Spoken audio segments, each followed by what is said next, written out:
What's up, guys? We're here at the KWI studio. I'm with current student Landon Carter, and we're here welding this 6-inch pipe. Now, this is going to be a combo weld. Yes. This is one of your first pipe certs at the Kentucky Welding Institute. So we're going to do a stick or TIG route and hot pass and stick fill and cap. Now, we only have 1/8-inch rods here, so we're going to see how that goes with Landon using 1/8-inch rods on the 6-inch, and honestly, that may be something for us to see about myself as well, because I'm like, all right, we got 1/8-inch rods on this 6-inch pipe in the 6G position, so the gravity's going to be fighting us, but we'll figure it out when we get there. So we're going to go ahead and put this root in. Now, Landon, we have the temperature set at 110. Are you cool with that? Yes, sir. Right on. And yeah, let's get into it. So yeah, you go ahead and put your first part of the root in. And for those of you watching, Landon just got back from visiting his homeland this weekend, which was in Virginia, correct? No, Eastern North Carolina. Eastern North Carolina. Home of the pickles. Home of the chickens. They got lots of chickens over there. And pickles. They got tons of chickens. Pickles. Oh, don't get that Oh, off. you have to get your tungsten. Snap that thing off. Want me to sharpen it? You can if you want to. I need to sharpen this thing. All right. Yeah, I think you snapped off a good little bit of tungsten in there. Hopefully not. Yeah, home of the pickles, baby. Home of the chickens or the pickles? Home of the pickles and the red hot dogs. I thought you said home of the chickens. Dude, you said pickles, right? Yeah, home of the pickles. Oh, I thought you said home of the chicken. You ever ate Mount Olive pickles? No, yeah, no. Yeah, that's where I'm from, Mount Olive, baby. Mount Olive, North Carolina? Yes, sir. All right, guys, we're going to rephrase this. Landon here is from North Carolina, home of the pickles. It's called Mount Olive Pickles, correct? Yes, sir. So if you're big into pickles and you go to the store, the next time you see Mount Olive brand pickles, that's where Landon here is from. Now, how's that first part of the root going? It's going in pretty smooth right this second. Yeah. And then also make sure you got your tungsten shooting straight in or back at it. There you go. Because that'll put your heat on the puddle. I haven't quite gotten the best at Oh, you're good. feeling wire, so I just kind of let the wire cool off in the puddle. Right. No, And you're then good. I just slide my hand back. Take it nice and slow. But anyways, Landon just got back from visiting his home over the weekend, and due to the government being shut down, kind of had a little bit of a dicey experience getting back to Flemingsburg, Kentucky here. Yes, sir. Made a 25-minute run in 7 minutes. Now, was you like full-on sprinting? Yes, sir. And that was because your plane was late, or you just got off the runway late, or what? Because the control center was not having it. The government shut down, nobody wants to work. So they all call out, and then there you are. There you are.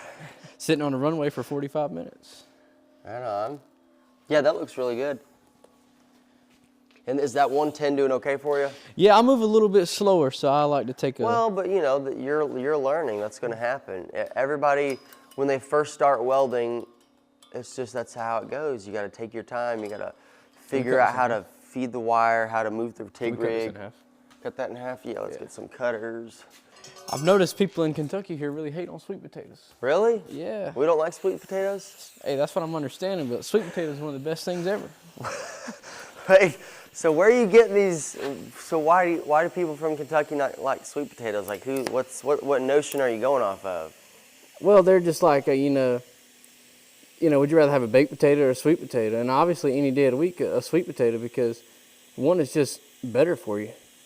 Really? Yeah. I haven't had a sweet potato in a while. And it's just good, man. Yeah, they do taste pretty good. Having a bad day? Get you a sweet potato. Now remember, your tungsten is kind of dull, mangled there, so if you need to stop and sharpen it, yeah, go ahead and sharpen that thing. One thing I've had to get in the habit to is it's just stopping, taking the time. Everybody feels like they got to go, and you're like, I know. You're like, oh, I'm just learning. Right. So I'll just go without, sharpening the tungsten. You have to sharpen your tungsten. That's the most important thing. Especially with TIG welding, I'd kind of make that shorter. The biggest thing with TIG welding is making sure that your metal is clean at all times, that your weld is clean, and that your tungsten is always sharp. If you stick it, just sharpen it. That's the best thing that you can do. And then a lot of times you'll go, and your hand will get hot, and then you just pull off real quick. Right. I got to get in the habit of training my mind to just hover over it for a second before I pull off.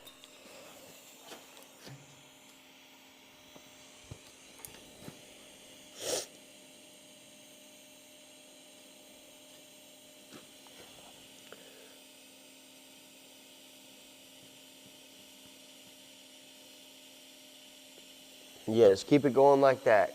And as soon as you melt the wire and you see the knife edges of the bevel move, you can keep rolling on with it. There's no need to sit anywhere that you don't need to sit. And then also too, make sure that your TIG rig's going straight into it as well. And that all comes back to your hand placement, because you put your hand down here where you've already been. Yeah. Whenever you're welding pipe, you want to place your freehand finger ahead of where you're welding and then bring it back.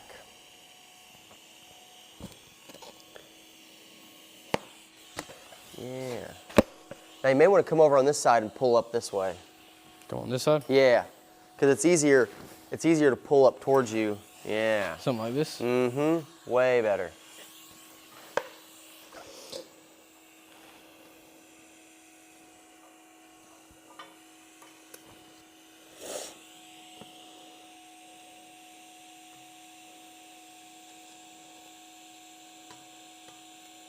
There we go.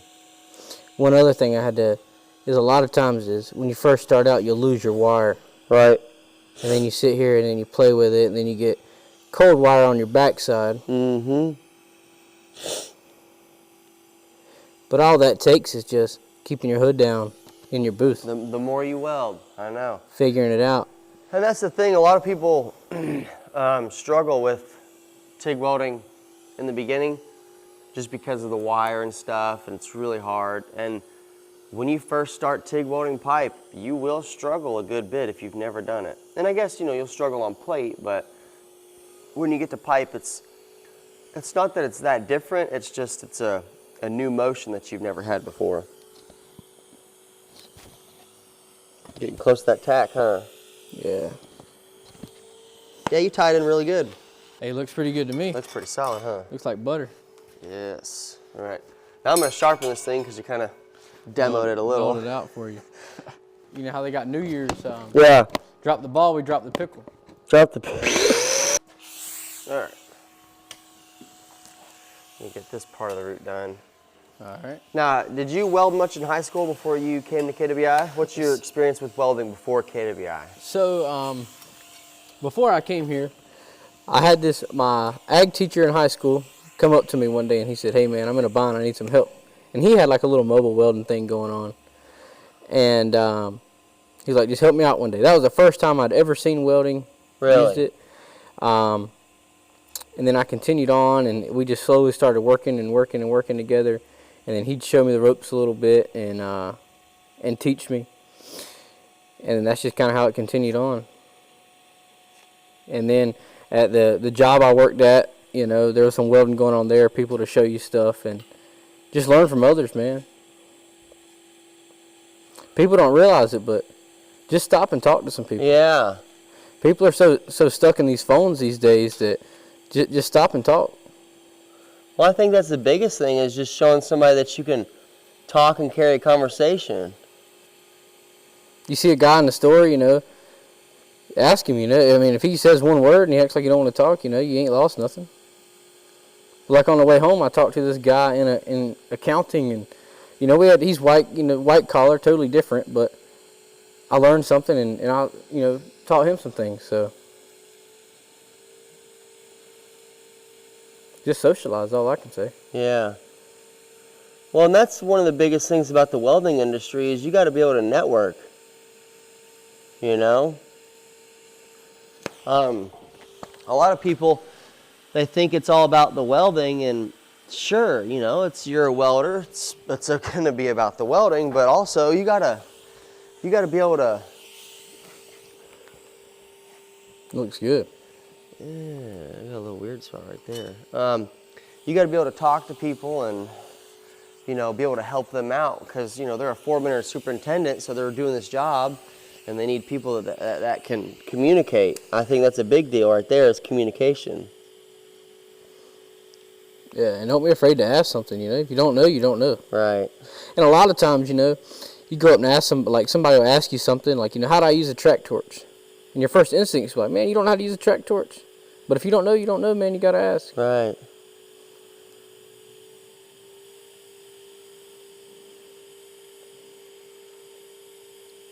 And then networking and meeting connections, you know, at the job I worked at in high school, when I went up, they grow giant miscanthus grass. And Yeah. man, I didn't even know what it was, what they grew, what they were doing, but I just went up there looking at a job, and now I've gotten so many connections. Because of that. And, you know, and I left a good impression, so if I need a reference for a job, you know, they can say I show up on time, work hard, work long hours, and Right. really appreciate it because they give me a chance that, you know, that most people wouldn't, you know, like, oh, you see the 17-year-old and it's a bunch of 30, 40-year-old men working, and it's Right. like, oh, this kid, he can't hang, He you can't know? hang. But you do. He don't know what it's like to be a big dog, you know? Why do you think that is? Why do people have those notions like that if they're older? Because it's like, I think this generation has slowly become to, like, they get the mindset that they're better than everybody, and they're just, they more want to go into technology than anything, and it's just old heads being old heads, you know, but at the same time, they got a point, you know? Yeah, there's a point on both sides of it. If you're willing to learn and they can see that, most of the time they'll take you in and show you something. Right. But also at the same time, as a younger person coming up, though, you do have to deal with the older generation that doesn't have a mindset to understand whenever somebody is a quality individual and that does want to help out. So that's another side of it too. It's like a lot of younger people are like, they try to do something and there's a bunch of negative people already in the field and they just have a hard time integrating. And they might be a solid person, they just at first they might not seem the best, but then they don't even get that chance due to, you know, and there you go, run that side. It's at 120. Turn it up a little bit. I think you can tie in right there. And my side of the root is mostly done, and Landon will just finish it off right here. And then people, you know, talk about working all these hours welding and you know, working 7/12s, but you got to be a positive person, man. Working these long hours, and if you're just always, man, I'm ready to go home, I hate this place, you know, them 80-hour weeks are going to feel like 100. Oh, yeah. Yeah, looking good. That was one thing I enjoyed about the guys I work with. You know, I was in high school, I would get out at 11 o'clock, go in at 7, and then I would get about, you know, 80 hours a week. In high school? Yep, and still, you know, my senior year. Jeez. Yeah, I missed out on some things. You know, people are like, oh, it's your senior year. But, you know, it's But kind also at the same time, what does that even mean? It's not going to matter in 20, 30 years. What'll matter is the time that you spent doing something that's going to set you up later in life in high school. You know what I mean? Yeah, like, by me doing that, you know, Good tie-in, I think. by me doing that, it's going to set me up for, you know, I'm not 65. Right. Oh, man, what am I going to do? You know, it's putting me at a Exactly. better advantage. And the people I work with got their life together, you know, got all this stuff in place so they don't have to. Right. And, you know, you just slowly start talking to them and you just listen to what they got to say. Let them Take their control the advice. conversation. Oh, yeah, take their advice. Yeah. Yeah, because that's all I did in the welding industry was take people's advice and what, you know, I would ask older people in the industry, like, what would you do different? What would you change? And so I feel like those things that I heard from them kind of helped me get to where I am now, or just made the process easier, you know? There's a lot of people my age that are 28, you know, later 20s, and they still don't have it figured out, and they still don't have investments or things set up in their life to where they can fall back on and do those things. And so with a trade in welding and being able to network with people, I feel like that's super huge. And everybody's going to have, a different perspective on something. So what I always tell people, ask 2 or 3 people. Ask you, ask Bobby, ask Ashley, get it going on, Ashley may say that, hey, personally, I wouldn't do this. And you may say, I would do this. And then you kind of gather your own thoughts and you go your own route. Exactly. We've got a route in here. We're gonna go ahead and put a hot pass. All right, here's the route that me and Landon just put in. Looks pretty solid. Route is good, maybe a little bit of a tie-in up there that's kind of off, but we can push it in with the hot pass. The outside looks really clean. And we're gonna put a hot pass and stick weld the rest of it. Now, what would you say is the best piece of advice while going to KWI? Like, what do you think people need to be focusing on, or what's something that you wish you had known when you went there? Or, currently going there? So I would say save up enough money to live 6 months that you don't have to worry. Like, if you got to get your car, serviced or something like that, have that kind of cushion, that way it gives you time where if not everybody moves at the same pace. Right. So that's one thing I do like about KWI. Everybody's on their own pace. Mm-hmm. So you may be not falling behind, but you're more falling behind. You need to pull more shifts. You don't got to worry about working. Right. That's one of the main things I would say. And then be looking forward to do something on the weekends, because here in Fleming County, there's not really much. Nothing to do on the weekends. Right. In a sense, that's a good thing too. Because you can't wind up in trouble. Right. They're putting the hot pass in at 150 amps.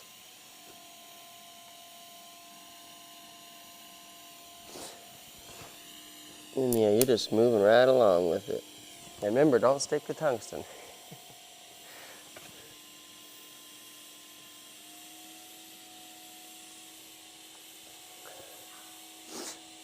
That's probably one of the biggest things that helped me out in the welding industry, is just being personable and positive on a job site, because there's a lot of negative people on job sites, and if you can be that welder that doesn't mind to help out, be positive and want to help everybody out on the job site, mainly your crew, what your foreman needs, or what your company needs, or whatever, just be that team player and be willing to help them out, get the job done.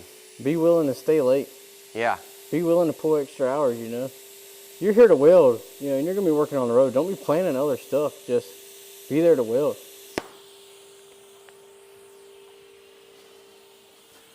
Oh, yeah. I think that's one of the main things that I would say, Like, I'm here in Kentucky for one reason, for KWI. Welding. So I don't want to get nothing in my way to stop that. Right. Well, and it's only 6 months, so you have 6 months of KWI, and then you're gonna be out. You're gonna be out in the world. So if you don't capitalize on the 6 months that you have, then you'll graduate KWI knowing and wishing that you had done more.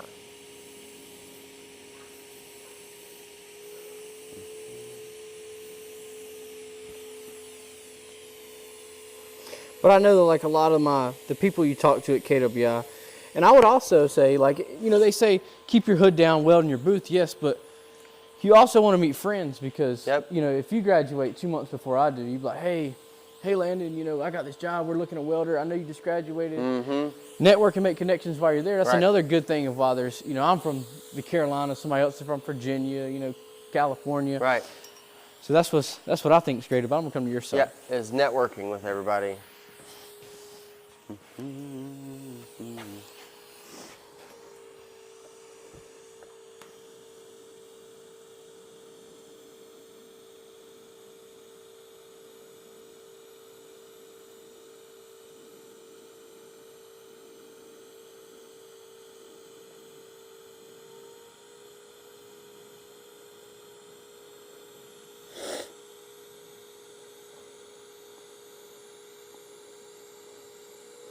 But a lot of the guys at school, they want to work 410s or 512s, but Not go hard at it. But you're first out, man. You haven't done nothing in 6 months, really, but work 8 hours, you know. Right. 8 hours in this line of industry is really nothing. It's nothing, man. Now, I'll tell you this. Now that I've been out in the industry, I mean, I was out there for 8 years. I do prefer a 512s job over a 712s because I've done so many 712s. And then I think, but what you're saying is when you first get out, you know, for the first couple years, you do want as much as you can get, 100%. I think after a certain point in time, once you get established and once you get comfortable with, you know, the industry and your financial standings and where you're at, then I think you can taper off that. But definitely right off the rip, a 712's boiler job or a turnaround is ideal, that's for sure. You know, and when you first get out, you know, I know one of the instructors at KWI said that he graduated KWI and he worked the next 6 months, and he said he had never made so much money in his life, so he decided to take a vacation. He didn't work the rest of the year. Yeah, and you can do that. Yeah. So, but I say, you know, as soon as you graduate, go hard. At least maybe take you a couple months off, you know, after you get some change going. But all your friends that you graduated with are still in college. So at least go hard for the next 4 years. Yeah. Know? They're all in college not making any money. Then you'll be in such a higher place than they will. Right. Well, it's just you'll be, I mean, you won't have to worry as much as they will. Because they're going to college. And yeah, there are some things that are needed for college, whatever. But there's a lot of jobs right now that someone just spent 4 years going to school for, and now AI's taking it out. Yeah. It's going to be hard to get a robot to do a field weld like this. Right. You know, by the time you get him up there to the position, get him all set up and dialed in, you know, it's like, it could have been done by now. So I doubt robots will ever take this over. Maybe whenever society gets so advanced, I think it'll be pretty wild, but that's a ways out. Yeah. Now, what was the hardest thing for you to learn at KWI? Like, what did you struggle with? Probably the most I struggled with at first was my roots on pipe. First time ever touching pipe. You know, I've done plate stuff at home, you know, different things, or in high school, stuff like that. But first time touching pipe was here at KWI. Gotcha. So I would say my roots were the hardest part. Just on plate or? Nah, just on, well, I did struggle a little bit with my overhead open root on TIG. I did struggle with that because, you know, I've messed around with TIG, but I've never really put the amount of hours in as I have at KWI. So, and the cool thing about it is, you know, you struggle, but you just keep going. You know, like I did mine, like people get all upset about it, but I did mine 6 times. You had to learn it. I did my wall 6 times for overhead TIG. Wow. But now I can lay a root and it looks presentable. Yeah, why do people get mad about that? Like, why do they get mad if they have to do it over and over and over? I think they just get caught up because they want to fly through the program and just be where their buddy's at. But everybody learns different. Right. Like I know one of the guys I started with when I was there, when I was on plate and stick and all that, I was ahead of him. But when we got to TIG and pipe, he had already had that. So he's in front of me now. He's moved. But you don't got to be at the same pace. You can't compare yourself. And then a lot of people get caught up and they're like, oh, I need to stay in my booth and weld. But once you get to pipe, you know, you're in the program. So take your time, do a simulator, because I tell you, if you do more simulator time, your booth welds are going to be twice as easy. Ain't that the truth? Laying on the ground, you know, you're working your neck out, you know, I would say do more simulators, but people get it caught up in their mind that it's like, oh, I gotta be somewhere. Yeah, I gotta be somewhere. I can't do a simulator. I ain't got time for it. Right. And it feels like you ain't getting nothing done, but in reality, you're getting a whole lot done. You are. And that's the crazy thing about it. It's like, you know, everybody gets all tore up about that, and you just gotta think of the long run. Like, what's the point of doing this, you know? Yeah. Now, and everybody says, like, some people get in there and they're like, oh, well, it's not for me. I'm gonna drag up. Everybody's got their good days. Everybody's got their bad days. You struggle with something, you know. Everybody's going to struggle with something in welding school. There's nobody that doesn't struggle with a weld. All right. Yeah, you just grab a handful of those. All right, you ready to try this out? Yeah, let's give it a shot. 1/8 inch rods on 6-inch pipe. I got it at 115 amps, so just let me know how that goes. All right. But I'm thinking we'll just run one bead over top of this hot pass. All right. We're gonna see how this goes. All right. Now, going back to what you were saying, 1/8 inch rods, if you practice with those and weld with them all the time, they'll make you that much better at 332. Yeah. So everybody does this with a 3/32 rod, but Yep. and then some people just like, they'll come in my booth and they're like, man, what are you doing?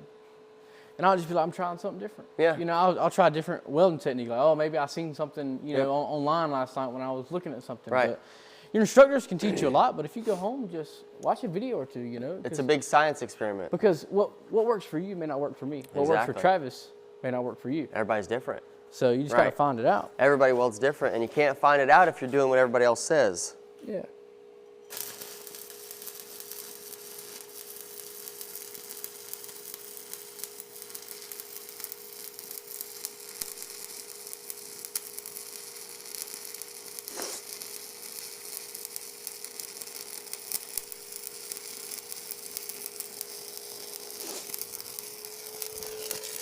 Going all right? It's going all right this second.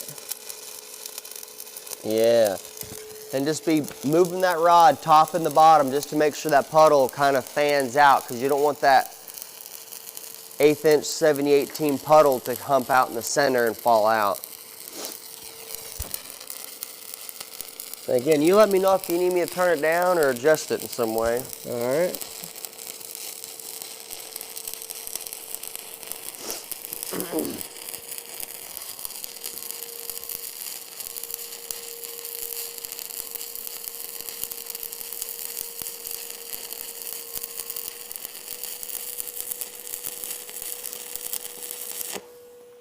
We got a rod bucket or?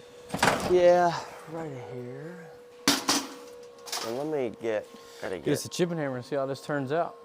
yeah, we need a file actually. Didn't turn out too bad. No, that's I fine. need to put my gloves on, but. Yeah.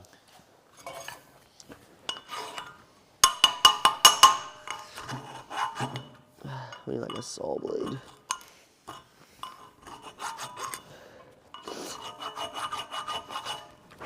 Yeah, that'll. Sweet. How's that bottom look? That bottom ain't bad at all. Yeah, that'll be fine. Want to get a little the thing in here or what? Yeah, it'll be good. All right, I'll run this a little bit. All right. Now, what? Whenever you get out in the industry, you don't care where you go. You're just gonna get on something. You got to figure it out, man. I've never been on Right. any. I've never been on any jobs, so you just got to figure What I'm it saying out. is, like, what do you see yourself getting into, though? Like, what do you see yourself, like, what would you like? You know, refineries, power plants, you know, stuff like that. Anything. But maybe I want to dip my toes in a little bit of all of it and just see, you know, hey, I'd rather do this than do that, you know. Yep.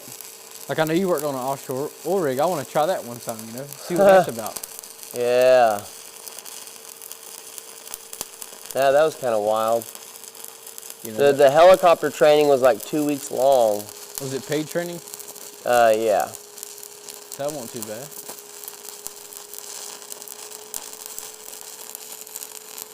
Now, how is life on the oil rig, you know? It's not bad at all. See, we didn't stay on the oil rig. We was on a flotel, Yeah. a floating hotel. And the thing with that is, it's kind of like basically the same thing as a hotel in the sense that they have food and you're living and wow. And everything's really set up for you on that flotel. So I didn't stay on the rig because you're only allowed to have a certain number of people on the oil rig. Yeah. So it was such a big job out there that they had to have a flotel. So it was pretty hectic. So I never experienced like the small number of people on an oil rig. You know what I mean? It was always just very chaotic. I think I'm gonna turn this thing down. What would you say your most fun job was doing in your 8 years? This job in Wyoming, it was like 510s, good money, had the weekend off to ride dirt bikes, shop welds, heavy wall, TIG out, listening to music, had all my snacks and food. We were just hammering out welds all day long. Heck yeah. Yeah, and it was colder weather too, so when you're working in the wintertime, it's just that much nicer if you got a fab shop gig, you know? Yeah. But that was my favorite gig. That was like one of my closer to the tail end of welding on the road.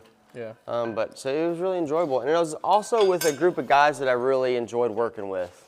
Yeah. I think that makes the time go by a lot better.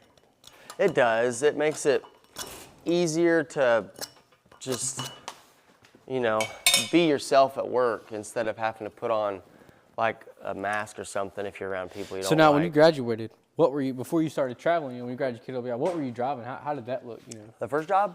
Yeah. The oil rig job? Was it? Yeah, that was the first job. Now, how was like, you know, because most people are like, oh, well, I got a bad vehicle, you know, and I'm going to travel around. What should I do about that? Well, what's your advice on that? What kind of vehicle? You I mean, you have to have a vehicle. You know, I had my high school truck that I drove on the first couple of years. It was my 98 Dodge 1500. I still have that.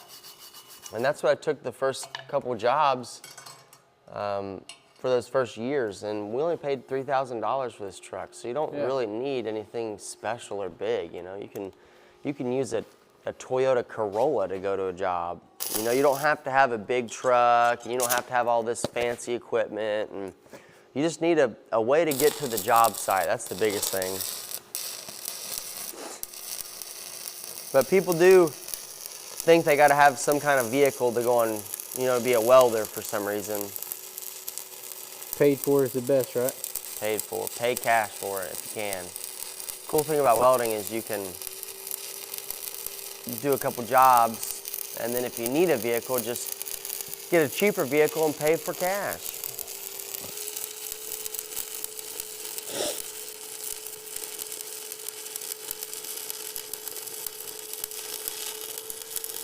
There you go. Just watch that rod angle. Yeah, you don't want to be pushing it. All right. Let's see this thing. Come up on my side.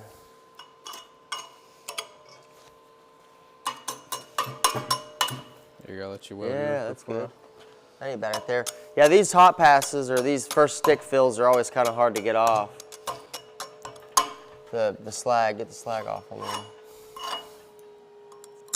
And then sometimes, you know, every machine burns different, and that's one thing that you gotta keep your eye on. Cause I know one machine that I was using to run a 332nd rod, I was almost at like 100 amps, like that machine just burned cold. Right.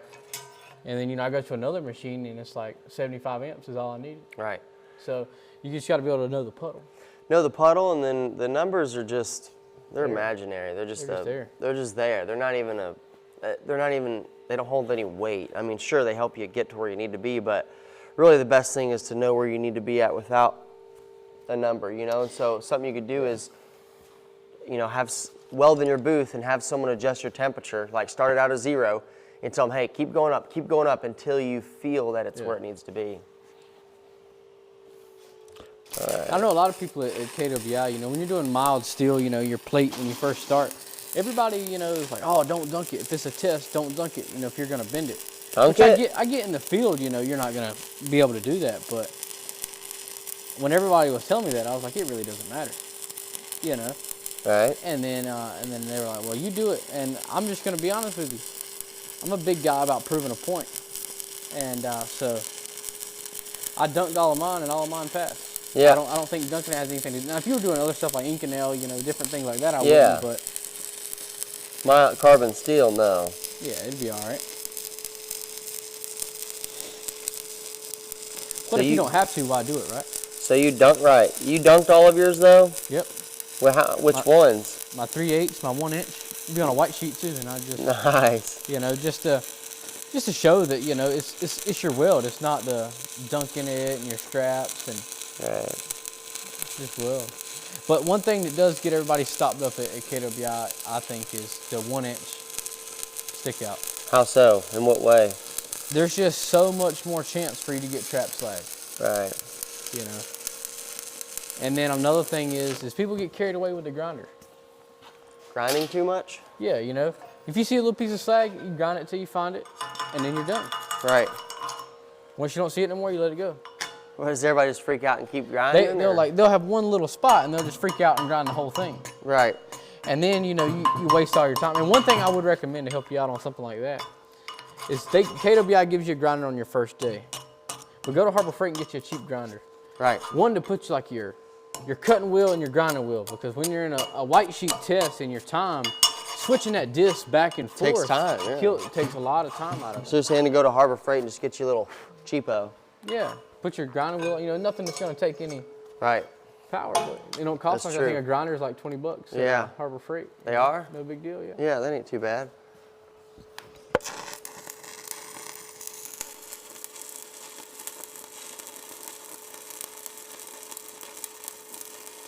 Yeah. Now, what if you could change your wheels really fast? Well, then I guess it wouldn't matter, but it's still easier. You know, you got Right. you got 2 plugs in your booth. You Why know, not it's just use easy, them? You know, Right. Then you're not wasting time. Yeah, why not use those things? All right, so we got this first pass done. All right. I'm thinking we can cap. Think so? I think so. Maybe. I don't know, because it's kind of dicey on what to do next. Because we got the 1/8" rod that's going to be putting out a lot of metal, you know what I mean? I think we might better go with flush. I don't know. Yeah. Might have to go some flush there. We'll see what happens. I don't know. See, another big thing is right, you know, don't act like it's a big deal. You know, you get it, just get it done. Right. Don't go crazy. Oh, you can't do that, you know. Yeah, Right. Yeah. It's a big thing, you know. Something happens, people freak out.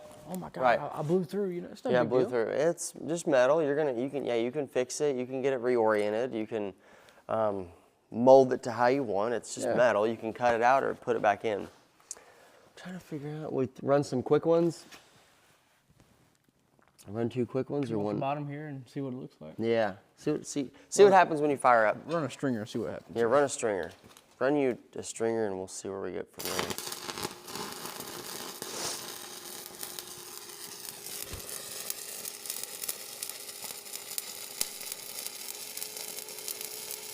Yeah, probably just stay moving, huh? So what? Probably just stay moving.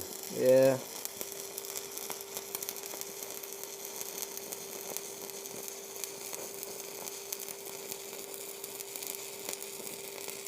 One thing I do like about KWI is, you know, every once in a while you'll have a new face come around. Like we've had Travis, you know, 2 weeks in there, and he gives a totally different perspective on how he does things, you know. Exactly. Well, everybody's gonna have different perspectives.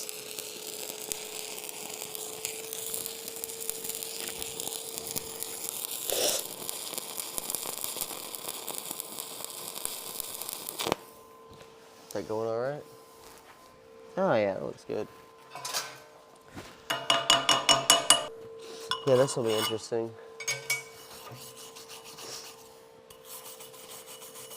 And then another thing is you know, knowing, you know, you don't want to have slag in there, of course, but Right. all the rods are burning rods. Right. So you just got to know, and I think that comes with time, knowing what you can get by with and what you can't. Exactly. Well, and everybody's different too, because some people may know how to work that metal better than others, but again, you have to figure that out. Should I start off here? Or should I just come and run me another one right here at the bottom? Go on and flush it out. Yeah, go ahead and run your bottom one there, because I think we'll be able to just run one up top. All right. That was one thing I did struggle with as well. You know, when I get to this point, figuring out what to do next. Like you run your first stick fill, but Right. you try to go on and flush out, or you going for cap, or Right. Well, it's all like a little game. It's like a puzzle. You got to try to figure out how you're gonna, you know what I mean, fill it up. And that's the thing about it. You're not gonna know until you start doing it. You're not gonna know until you start welding and seeing what works and what doesn't work. And again, going back to what we were saying, what works for you might not work for somebody else.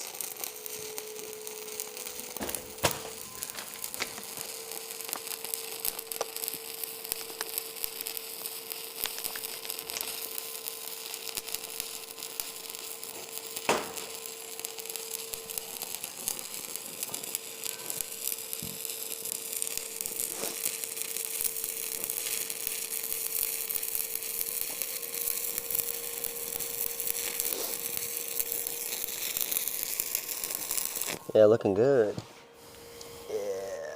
I think that'll work out pretty good, huh? Yeah, and then when you first start out at KWI, you know, your first day, you go in there and you look at people and you're like, man, all these guys, you know, you're nervous, you know, they know more than you know, you're man. bad to the bone. Oh my you're God. not, but then just get to talking, man.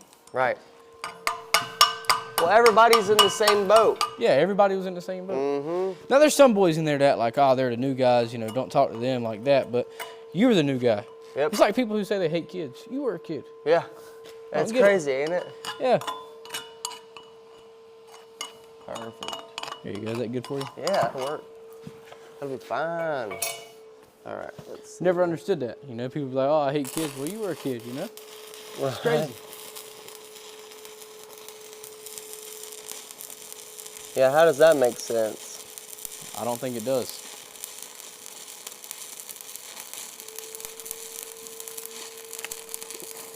And, you know, people decipher through at KWI housing, you know, you're out of state where you're going to stay at. And everybody, you know, is like, oh, I don't want to share a room with 3 dudes, you know, but I justify the price.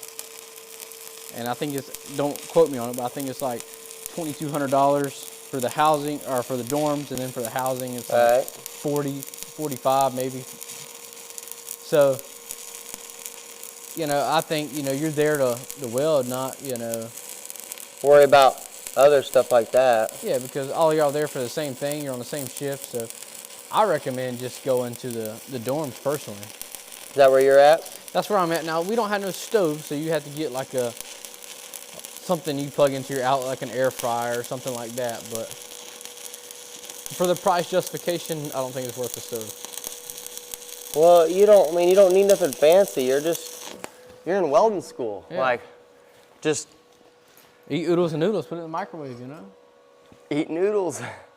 Peanut butter and jelly, they you know, the world's getting good. They already got it pre-mixed for you. Exactly. The world already has amenities to make it easy, you know? Yeah. For students at KWI. Right. Awesome. That went everywhere. I'll have to clean that up.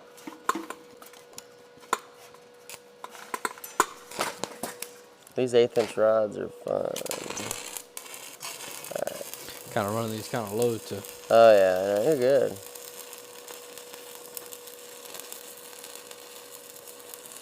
All right, let's see here.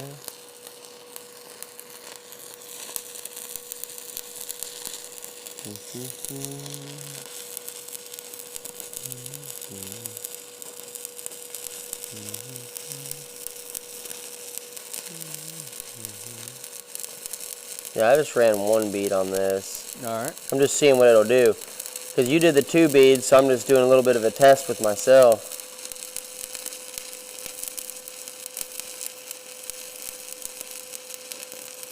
Then sometimes what you'll see is, you know, at school is, you know, some people make a mistake and they'll just throw that piece away. You know, in the field, you can't just throw that piece away. You can't. You have to fix your mistakes. And if you learn how to fix it now, you know, it'll be twice as easy in the field.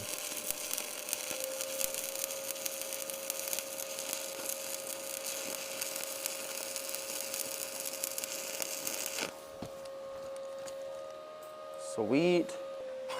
And you don't got to have the best of the best stuff. Like some of the kids, you know, they'll have all Milwaukee stuff and all that. You don't got to have all that. You don't need to have the nicest, no.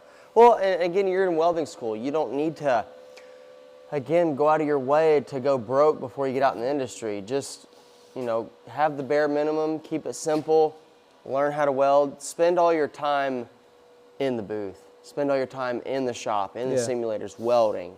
Spend your time welding. Don't spend your time doing other things or spending your money or, you know, getting distracted. And then don't be one of them guys that, you know, just knows how to use this type of TIG rig. You know, if your buddy's got one, try it out if he'll let you. You Yeah. know, because you want to be, when you get on a job and they hand you something, you don't go, oh, I've never used this before. Right. You are going to be like, oh, Right. you know, you can just grab it and go with it. Right. Like sticking a rod in a stinger, you can just go with it. It don't even matter. Don't even matter what it is.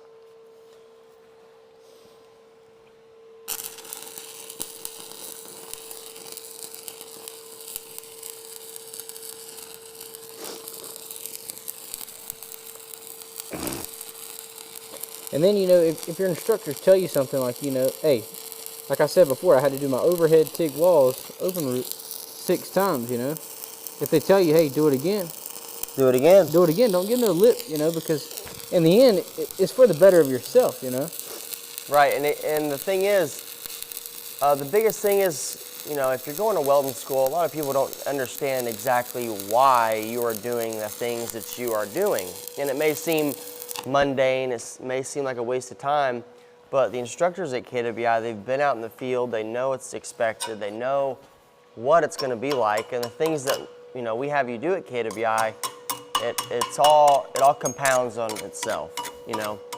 Everything that you do at KWI will be at some point in time used in your career, or a principle will be used, or, you know, anything that you spend time doing at KWI will be, eventually, you'll have to do it at some point in time on a job. But, you know, people argue the fact, you know, why would I go to welding school? I could just be a welder's helper, you know? Yeah. Well, that goes back to what I was saying when I was in high school with that guy, you know, that I was working with, Noah, his business that he had, you know. He taught me a lot, and I'm really thankful for that too. But, you know, I was with him for 2 or 3 years, and, you know, I've been at KWI 3 months, and I've learned so much already than I have, you know, it'd have been, you know, so much longer Years. with him. It'd taken years. So you're getting that jump start. Yep. And that's the thing, you know, people are like, well, I'll go be a helper and learn how to weld. Well, okay, is the welder you're helping going to teach you? You're there doing a job. Like, how much time on the job do you have to learn? And then, whenever you finish working all day, how much time do you want to spend after work learning? And so that's the thing it comes down to. It's like, how long do you want to, like, I'm gonna run another. like how long do you want to stringer take before you start making real weld money? Yeah. I'm gonna have to run me another. Yeah, stringer. run you one right there. And then you should be pretty good decap it, huh? Yeah. Yeah. Yeah, I was doing like a little box All right. with this. Now you're just gonna have to run it, because I did a 1 beat on mine.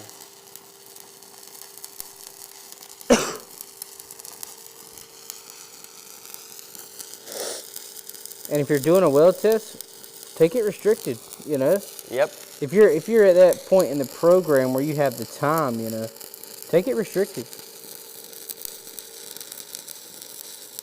And then try not to eat your top bevel out so much. Try to put your rod kind of closer to the middle so that it doesn't eat out that top bevel. All right. And that'll save you from whenever you're putting your cap on, you don't have to try to cover up a bunch of stuff. Heck yeah. I'm thinking, what, turn it down to like 110 for the cap? Yeah. We'll see if we can get it struck up. Sweet. But, you know, you learn so much here at KWI, but it's like you can't come out knowing everything. You still have to come out, Right. oh, I'm ready to learn. You know, not oh, I went to welding school, I know more than you. Exactly. And I think that's where the welding schools get a bad rap, is the people come out thinking they know it, but that's not the truth at KWI. You won't. Well, it's just like every aspect of life, you know. When you go from elementary school to middle school and you go from middle school to high school, it's going to be the same. You're always back on the bottom, you know. All right. Let's go ahead and run our first bead on the cap. Try to do a 2 bead. No, probably a 3. Try to do a 3 bead. We'll see what happens. Again, try to make it a 2 bead just so your first bead you try to cover up as much real estate as you can. All right. That way you make it easier on yourself, you know what I mean? All right.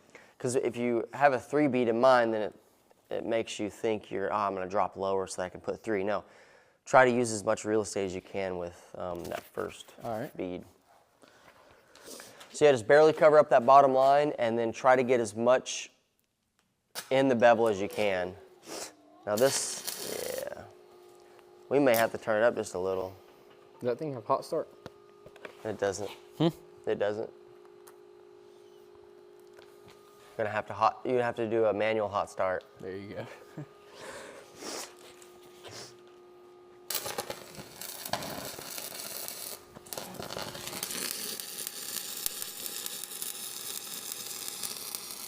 There we go.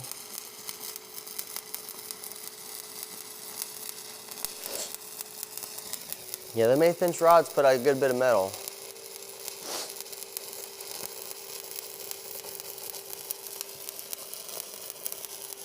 And I know a lot of people, like on a test, they'll bust themselves out because they want to hold oh, I've been here at KWI and I've never failed a test. Right. If you weld something, bend it. You know, if it's a practice and you're like, oh, I messed up, you know, whatever. Bend it anyways, you know, because when you bend it and it opens up, you're going to see a mistake, and that'll help you on the next one. Here's our fill pass. Landon did a 2 bead. I did a 3 bead, 1 bead. He did a 2 bead, 3 together. There's the inside. Inside's coming out real good. Yeah, there you go. Yeah, you gotta kind of fan out the puddle a little bit so it lays flat, because these 1/8 inch, they like to fall out on 6G. Just stay moving with it, but also watch your puddle so that it's keeping up with you. Now, what do you do for fun? What's your hobbies? Well, I used to like riding ATVs. We got this big ATV mud park back at home called Busco Beach. Okay. Busco Beach? Busco Beach, yeah. You ever heard of that place? Mm-mm. But that's what I enjoyed doing. But I haven't done that in a long time since working's really my hobby. Right. I enjoy it. And if you don't enjoy it, then what are you gonna do? then it's going to be miserable. You're going to be Right. trying to find like a way out. Right.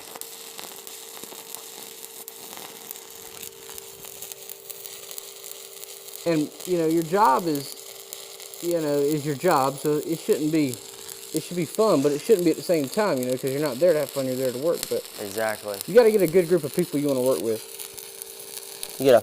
Well, I guess get a good group of people or find a good group of people, Yeah.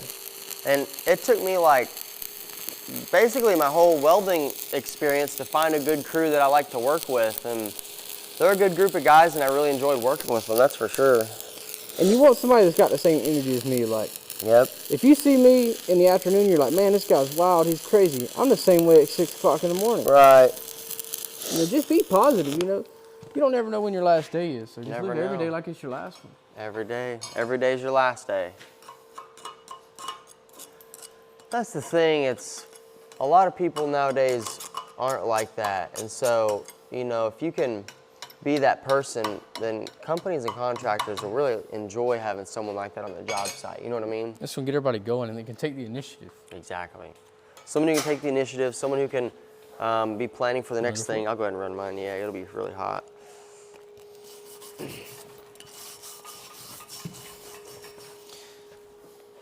All right, let's see how this goes.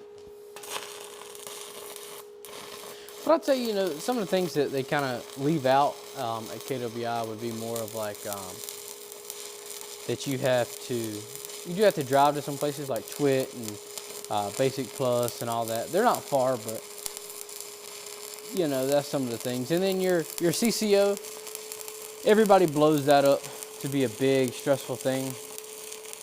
But if you just take your time, sometimes you might get lucky. One kid there, he's been through it 3 times. I went through it 1 time, and on my 2nd time, I had to take it. But if you just study the Google Classroom and do the practices for the rigging in the back of the shop and in the classroom, you'll be all right. It isn't too bad. No, it's not too bad at all. And the cool thing is,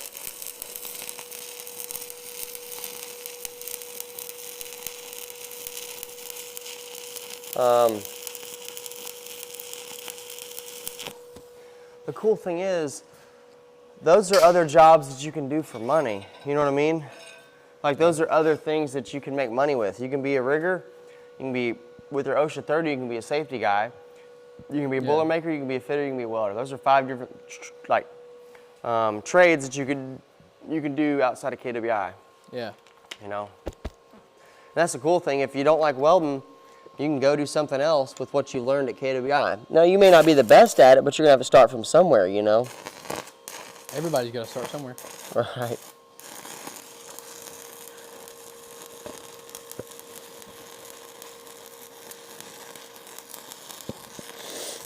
And then I've noticed, like, sometimes, you know, the instructors can teach you a lot there at KWI as well, but sometimes, you know, another student, you might, you know, ask another student for advice.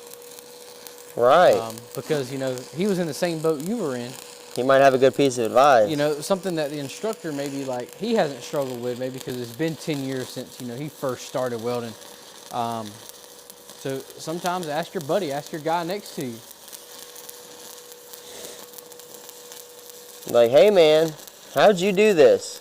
Yeah, I'm struggling. You know, how do I go about this? How do I get this rod to lay flatter? Exactly. Yeah, that's a lot of metal to be throwing down, that's for sure. Yeah.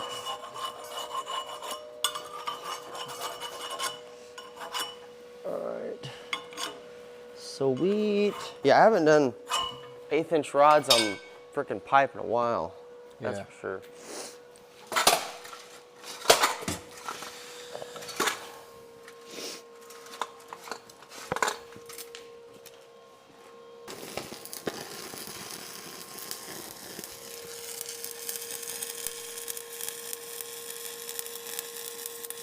Yeah, there we go.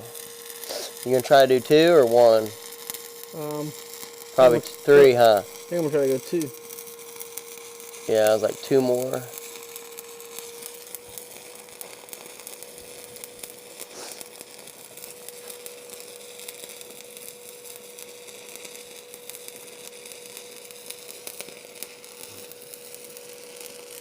Now, do you have a game plan in terms of maybe once you weld for several years, would you like to, you know, go to project managing or be a QC, or do you want to start your own welding business, or what are your plans in terms of, you know, just let's say 10 years down the road? So everybody asks me, you know, like, oh, you want to start your own welding business? But to me, this is just I'll always weld and always have that knowledge Right. that I've learned, but it's a jump start in life for me because the amount of money that I can make, and I enjoy it, Right. the amount I can make, but I want to weld for at least 5 to 7 good years Yep. hard at it, Yep. and then go back home and do something else. Yep. Start a business back at home. Exactly. Build a house, do something that way, you know? And that's what I always tell people. Welding is one of the greatest hacks / jump starts the life that you can have, just because of the money that you can make, and especially if you like it, you know. How's it look? That looks pretty good. Yeah, it looks pretty good. I think I can get away with a 2B maybe. Yeah, I think you can. Yeah, just when you come up through here, you're gonna have to just sit on it a Yeah. little bit, you know what I mean? Kind of, instead of going like this, instead of going up and down, kind of do circles and push back into it and build it up. All right. Like, yes, go up and down, but also kind of move forward and then go back and push back onto it, and that'll help push it up even further and make your bead bigger. Now, the plan that you had when you were in KWI, did that change once you got out? Or what was yours, and then how is it now? Or is it you're living the life? It worked out pretty good. Went to KWI, same thing. I knew I was going to put in, you know, 5+ hard years in it. And yeah, put out 5+ hard years in it, welded all over the country, made good money, met a lot of different people. And then, you know, now it's nice that I can share it with other people and, you know, do these videos with you guys to help the next generation of welders out, get into it, you know, and help the next generation of people set their lives up and get things going in that sense.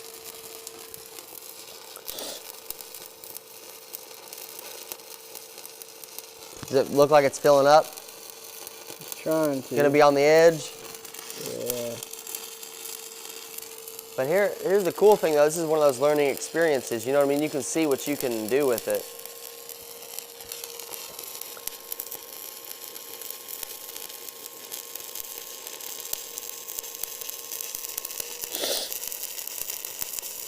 One thing I've noticed in the welding industry is everybody, and then not just the welding industry, it's probably life, you know, everybody you're dumb for doing that. Because you ask somebody like, hey, what would you run your amps at on a 1/8 rod on 6G?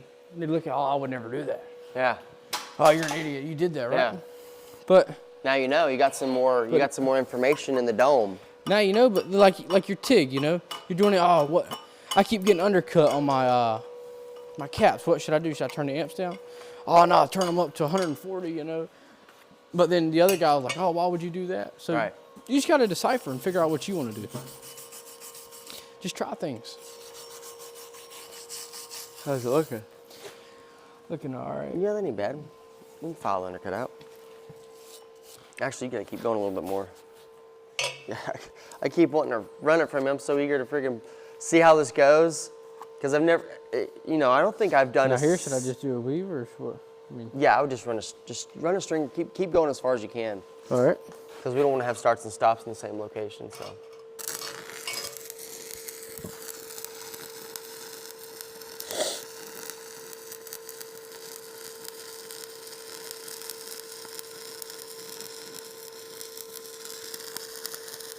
That's another big thing, you know. Your combo on 5G, talking about stop and starts, you know, about at the bottom, you know, that's tough, you know. Yeah, it First is. starting out.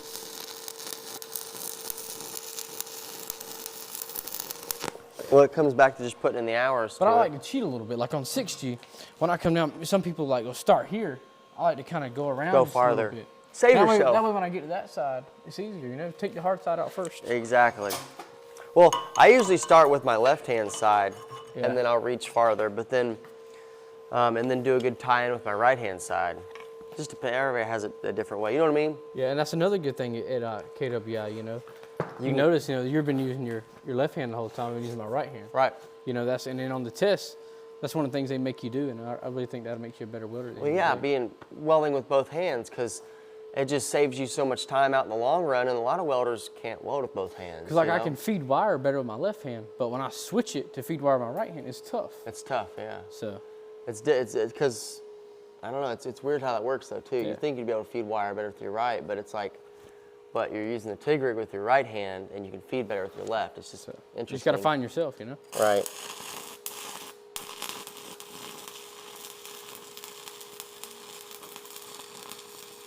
Yeah, that's so true. Yeah, you got to find yourself, and you got to see what works for you.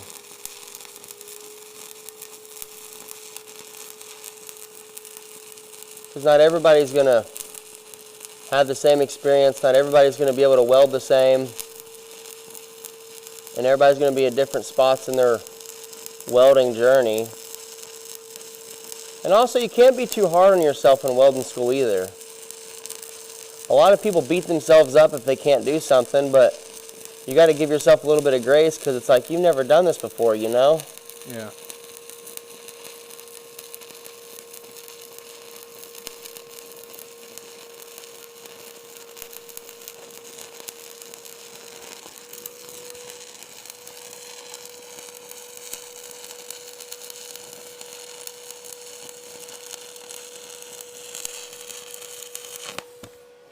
See what I'm doing? Yeah. I'm going back into it, building it up a little bit more linear instead of just spreading the puddle. All right.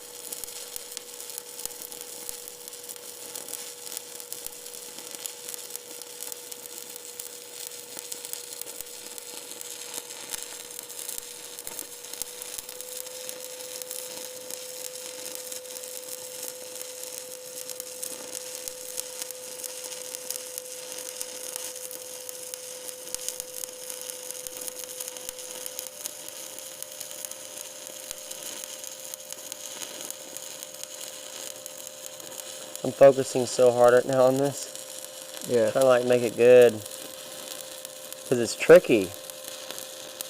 You got to really be on edge with these 1/8 inch rods, man. I haven't really had a lot of experience with this.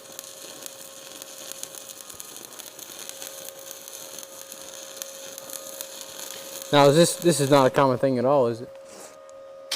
Using 1/8 rod on 6-inch pipe. Not common at all, no. I've never done it. When would you use 1/8 rod on what size pipe would you use? Definitely not for a 6G test. If you want to do good, you know, like you have to practice really hard at this for 6G, but like 12-inch pipe or 10-inch, Yeah. depending on how the situation goes, that's what I would use. 1 bead the cap or 2 bead it with 1/8 inch, just because it's faster, you know. All right. Depending on how thick it is too, you know. Because Yeah. we were doing 10-inch pipe J-bevel with 1/8 inch rods, you know, Yeah. 10-inch, 8-inch pipe. Now, if you get on some like 12-inch to, you know, 20-inch pipe, like all that in between is really great for 1/8 inch rods because you can Yeah. put some nice caps on there. Now, when you were traveling back and forth, were you just a Airbnb or are you more of a camper side of things? I did Airbnb and hotels. I didn't want to deal with a camper. It's just seemed like a little bit too much of a hassle for me because I like going to places quick and just being able to just rip Yeah. and roar, you know. So I never did the camper thing, but I always liked Airbnbs. And the cool thing is if you have a weld partner that you can stay with or a couple welding buddies that to split it, it makes it really nice in that sense. Now, would you say it's all a preference thing? It's about the same price, or how would you say that? I'm Like- sure you got some buddies that did the camper route. Yeah, the camper route, I mean, you got to pay for the camper, so that's going to be anywhere from, you know, let's say what, 15,000 to 40,000, depending on the camper you get. And then the campsites are around 400 to 700 a month. Yeah. Versus that's what you're doing sometimes in 2 weeks or a week at an Airbnb. So it just depends. Yeah. Yeah, I recommend staying with somebody if you can. Nowadays it's way more expensive, you know what I mean? Like I don't think now I would do Airbnbs because actually Airbnbs, it's this is October 2025 that we're talking right now. So this video may be uploaded later or soon, but right now Airbnbs are kind of way more expensive than hotels nowadays in a way. Because the Airbnb market's getting weird because initially Airbnbs were meant to be cheap and you sleep in someone's room and it's effective, and then now the whole market's getting all weird with everybody buying houses just for renting them out, you know? So I don't know if I would go that route again anymore if I was to get back into it just because of how expensive it would be. But yeah, it was a cool experience. Again, we had planned to do a test with it, but how this went, I guess it's more knowledge in our bank of welding and whatnot. But Landon, before we get out of here, what's one piece of advice that you have for somebody who's watching, who's thinking about getting into welding or thinking about just doing something with their life in general? Well, one of the biggest things I could say is just go get it done. You know, like coming to welding school, there was plenty of people saying, "Oh, you don't need to go to welding school. You don't need to do that." But you just do you. Go get it done. You know. Mm-hmm.